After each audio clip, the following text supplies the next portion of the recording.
Hello everyone, welcome to అమ్మ healthy kitchen and tips. చలికాలం వచ్చేసింది కదా, ఇలాంటప్పుడు ఈవినింగ్ ఏమన్నా వేడివేడిగా చేసుకొని తినాలనిపిస్తూ ఉంటుంది. అలాంటప్పుడు చాలా తొందరగా అయిపోయే ఈ బజ్జీలను ఒక్కసారి ట్రై చేసి చూడండి. చాలా టేస్టీగా ఉంటుంది. ఇది కేవలం 5 మినిట్స్లో అయిపోతుందండి. ఇంకా ఇది బయట దొరికే బజ్జీల కంటే కూడా చాలా టేస్టీగా ఉంటుంది. మరైతే దీన్ని ఏ విధంగా తయారు చేసుకోవాలో ఏంటనేది ఇప్పుడు చూసేద్దాం. మిక్సింగ్ బౌల్ తీసుకుని అందులో 1 కప్పు శనగపిండిని యాడ్ చేసుకోవాలి. ఇందులోనే 1/2 కప్పు బియ్యం పిండిని కూడా యాడ్ చేసుకోవాలి. ఇలా యాడ్ చేసుకోవడం వల్ల బజ్జీలు అనేవి క్రిస్పీగా వస్తాయన్నమాట.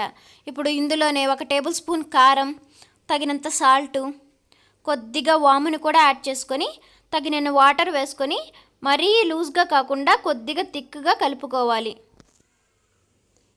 చూడండి, ఈ విధంగా పిండి అనేది కొద్దిగా జారినట్లుంటే సరిపోతుంది. ఇప్పుడు నెక్స్ట్ వచ్చేసి మనం మిర్చి తీసుకుందాం. వీటిని ఈ విధంగా ఘాట్లు పెట్టుకోవాలి. మిర్చి మరీ కారంగా ఉందనుకుంటే గింజలు తీసేసుకోవచ్చు, లేదంటే అలా ఉంచుకున్నా పర్లేదండి. ఇదే విధంగా అన్ని మిర్చికి ఈ విధంగా ఘాట్లు పెట్టుకోవాలి.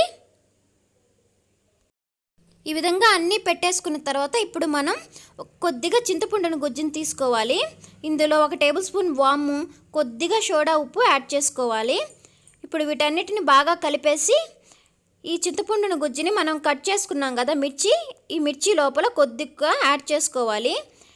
ఇలా చేయడం వల్ల మనం మిర్చి తినేటప్పుడు పుల్ల పుల్లగా చాలా బాగుంటుందండి. ఇదే విధంగా అన్నిటికీ ఈ విధంగా స్టఫ్ చేసుకోవాలి. లోపల డీప్ ఫ్రైకి సరిపడా ఆయిల్ పోసి ఆయిల్ వేడెక్కాక మనం ముందుగా రెడీ చేసుకున్న పిండిలోకి ఈ మిర్చి అనేది బాగా డిప్ చేయాలండి. చూడండి, ఈ విధంగా మొత్తం పిండి అంతా అంటుకునేటట్లు ఇప్పుడు ఇందులోకి యాడ్ చేసుకోవాలి ఒక్కొక్కటిగా.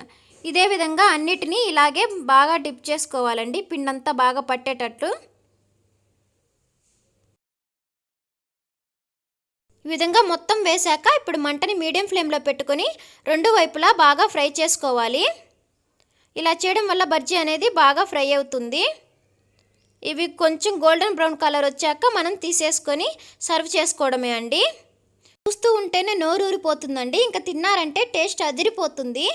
వీటిని ఇలానే తినొచ్చు, లేదంటే ఈ విధంగా మధ్యలో ఘాట్లు పెట్టేసి దీని లోపల చిన్నగా కట్ చేసుకున్న ఆనియన్స్ని యాడ్ చేసుకొని కొద్దిగా గరం మసాలా పౌడర్ని దీనిపైన చల్లుకొని తినేసేయడమే అండి. చాలా టేస్టీగా ఉంటుందండి. మొత్తం మీరే తినేస్తారు.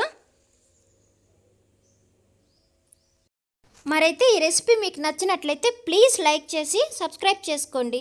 మీ ఫ్రెండ్స్ అండ్ ఫ్యామిలీ మెంబర్స్కి షేర్ చేయండి. Thank you so much for watching.